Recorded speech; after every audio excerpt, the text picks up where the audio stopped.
ರಾಯಚೂರಿನಲ್ಲಿ ನಿಮ್ಮ party BV Naik ಅವರು ಸೋತ್ರು. ಈ ಬಾರಿ ನಿಮ್ ಟಿಕೆಟ್ ಕೊಡ್ತೀವಿ ಅಂತ ಕರ್ಕೊಂಡು ಬಂದು ಕಾರ್ಯಕರ್ತರು ನಿರ್ಧಾರ ಮಾಡಿದ್ರೆ ನಾನು ಪಕ್ಷೇತರವಾಗಿ ಸ್ಪರ್ಧೆ ಮಾಡ್ತೀನಿ ಅಂತ ಹೇಳ್ತಿದ್ದಾರೆ. ಅಲ್ಲೇನ್ ಮಾಡಿದಿರಿ ತಾವಾಗ? ಬೆಂಕಿ ರೋಡಲ್ಲೆಲ್ಲ ಬೆಂಕಿ, ಮೈ ಮೇಲೆ ಪೆಟ್ರೋಲ್ ಸುರ್ಕೊಂಡು ಡೀಸೆಲ್ ಪೆಟ್ರೋಲ್ ಸ್ವಲ್ಪ ಕಾಸ್ಟ್ಲಿ, ಡೀಸೆಲ್ ಸ್ವಲ್ಪ ಕಂಪ್ಯಾರಿಟಿವ್ಲಿ ಕಮ್ಮಿ. ಹೇಳಿ ಸರ್. ಪೆಟ್ರೋಲ್ ಬೆಲೆ ಎಲ್ಲ ಜಾಸ್ತಿ ಮಾಡ್ಬಿಟ್ಟು ಸರ್, ಒಂದು ಕೇಂದ್ರ ಚುನಾವಣಾ ಸಮಿತಿ ಯಾವ್ದು ನಿರ್ಧಾರ ಮಾಡಿದೆಯೋ ಅದೇ ಪಾರ್ಟಿಯಲ್ಲಿ ಅಂತಿಮ ಸರ್.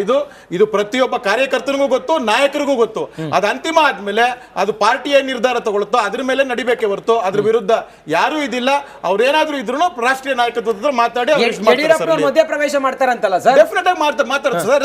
ಎಲ್ಲೆಲ್ಲಿ ಅವ್ರು ಎಲ್ಲ ಅಸಮಾಧಾನ ಇದೆಯೋ ಡೆಫಿನೆಟ್ ಆಗಿ ಹೋಗಿ ಮಾತಾಡ್ತಾರೆ. ಬೆಳಗಾವಿಯಲ್ಲಿ ಯಡಿಯೂರಪ್ಪ ಮತ್ತೆ ಜಗದೀಶ್ ಶೆಟ್ಟರ್ ಇಬ್ಬರಿಗೂ ಸೋಶಿಯಲ್ ಮೀಡಿಯಾದಲ್ಲಿ ವೈರಲ್ ಮಾಡ್ತಾವ್ರಲ್ಲ ಸರ್. ಬೆಳಗಾವಿಗೆ ಜಗದೀಶ್ ಶೆಟ್ಟರ್ ಹೋಗೋದಕ್ಕಿಂತ ಮುಂಚೆ ಎಲ್ಲಾ ನಾಯಕರ ಜೊತೆ ಮಾತಾಡಿದಾರಲ್ಲ, ಯಾವುದೇ ಕೊಂದು ಕೊರತೆ ಆಗ್ಬಾರ್ದು ಅಂದ್ಬಿಟ್ಟು. ಅಂದ್ರೆ ಎಲ್ಲಿ ಅಸಮಾಧಾನ ನಮ್ಮ ನಾಯಕತ್ವ ಹೋಗಿ ಮಾತಾಡ್ತಿದೆ, ಸ್ಥಳೀಯ ನಾಯಕತ್ವ ಮಾತಾಡ್ತಿದೆ. ಅದಾಗ್ತಾ ಇಲ್ವಲ್ಲ ಬೇರೆ ಪಕ್ಷದಲ್ಲಿ? ಅದನ್ನ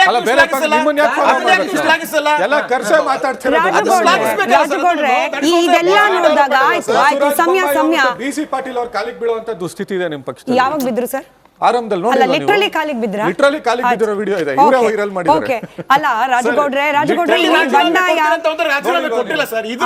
ಆಯ್ತು ಸರ್. ನಾನು ರಾಜಗೌಡ್ರನ್ ಪ್ರಶ್ನೆ ಕೇಳ್ತೀನಿ. ರಾಜಗೌಡ್ರೆ, ಎಲ್ಲಾ ಪಕ್ಷದ ಈ ಬಂಡಾಯವನ್ನ ಗಮನಿಸಿದಾಗ ನನಗ್ ಬರೋ ಅನುಮಾನ ಏನ್ ಗೊತ್ತಾ, ಒಬ್ಬ ಮಾಸ್ ಲೀಡರ್ ಅಂತ ಹೇಳಿ ಸ್ಥಳೀಯ ಮಟ್ಟದಲ್ಲಿ ಒಬ್ಬನನ್ನ ಬೆಳೆಯಕ್ಕೆ ಅವಕಾಶ ಕೊಟ್ರೆ ಈ ರೀತಿ ವಿರೋಧಗಳು ಬರೋದಿಲ್ಲ. ಮಾಸ್ ಲೀಡರ್ನ ಬೆಳಿಲಿಕ್ಕೆ ನಿಮ್ಮ ಬಾಸ್ ಲೀಡರ್ಗಳು ಬಿಡೋದೇ ಇಲ್ಲ ಅಂತ ಯಾವ ಪಕ್ಷದಲ್ಲೂ. ಎಲ್ಲ ನಾನೇ ಬೆಳಿಬೇಕು, ನನ್ನ ಕುಟುಂಬದವರೇ ಬೆಳಿಬೇಕು ಅನ್ನೋ ಸಂಪ್ರದಾಯ ಮುರಿಯೋ ತನಕ ಹೀಗೆ ಬಂಡಾಯ. ಒಪ್ಕೊಳ್ತೀರಾ ರಾಜಗೌಡ್ರೆ? ಇಲ್ಲ, ಇದು ಕೆಲವು ಸಂದರ್ಭಗಳಿಗೆ ಮಾತ್ರ ಸೀಮಿತ. ಇನ್ನು ಕೆಲವು ಕಡೆ ನೋಡಿ, ಪ್ರತಾಪ್ ಸಿಂಹ ಎಲ್ಲಿದ್ರು ಅವರು. ರಾಜಕಾರಣದಲ್ಲಿ ಎಲ್ಲರಿಗೂ ಪ್ರತಿಯೊಬ್ಬರಿಗೂ ಬೆಳೆಯೋ ಅವಕಾಶ ಇರುತ್ತೆ.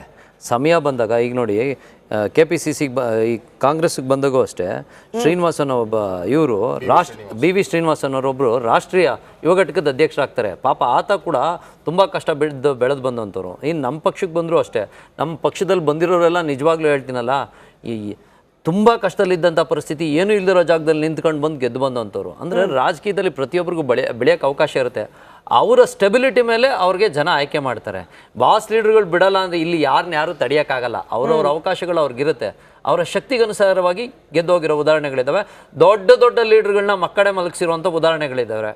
ಅಂಥ ಉದಾಹರಣೆಗಳು ತೊಗೊತಾ ಹೋದರೆ ಪ್ರತಿಯೊಂದು ಎಲೆಕ್ಷನ್ಗೂ 50ರಿಂದ 100 ಜನ ಯುವಕರು ಮೇಲೆ ಬಂದಿರೋಂಥ ಉದಾಹರಣೆಗಳಿದ್ದಾವೆ. ನಮ್ಮ ಶರಣಪ್ಪ ಕಂದಕೂರು ನೋಡಿ, ಅವ್ರು ಯಾವ ಮಟ್ಟದಲ್ಲಿದ್ದರು, ಎಲ್ಲಿಗೆ ಬಂದರು, ಹಂಗೆ ಸಾಕಷ್ಟು ಉದಾಹರಣೆಗಳಿದ್ದಾವೆ. ಇಲ್ಲಿ ಯಾರು ತಡೆಯೋಕ್ಕಾಗಲ್ಲ. ಅವರ ವೈಯಕ್ತಿಕ ತಾಕತ್ ಮೇಲೆ ಗೆದ್ದು ಬರ್ತಾರೆ. ನಾನು ಈ ಮಾತಿಗೆ ಸಹಮತ ವ್ಯಕ್ತಪಡಿಸಲ್ಲ ಯಾವುದೇ ಕಾರಣಕ್ಕೆ. ಯಾಕಂದರೆ ಯಾವ ಬಾಸ್ ಲೀಡರ್ಗಳು ಯಾರನ್ನೂ ತಡೆಯೋಕ್ಕಾಗಲ್ಲ. ಅವ್ರವ್ರ ಶಕ್ತಿಗನುಸಾರವಾಗಿ ಗೆಲ್ತಾರೆ ಅಷ್ಟೇ. ನೋಡೋಣ, ಬಂಡಾಯ ಇಲ್ಲಿಗೆ ನಿಲ್ಲೋದಿಲ್ಲ. ಇವತ್ತಿಗೆ ಸಮಯ ಇದ್ದದಷ್ಟೇ ಮತ್ತೊಂದು ಮೇಜರ್ ಬ್ರೇಕಿಂಗ್ ಬರ್ತಾ ಇದೆ.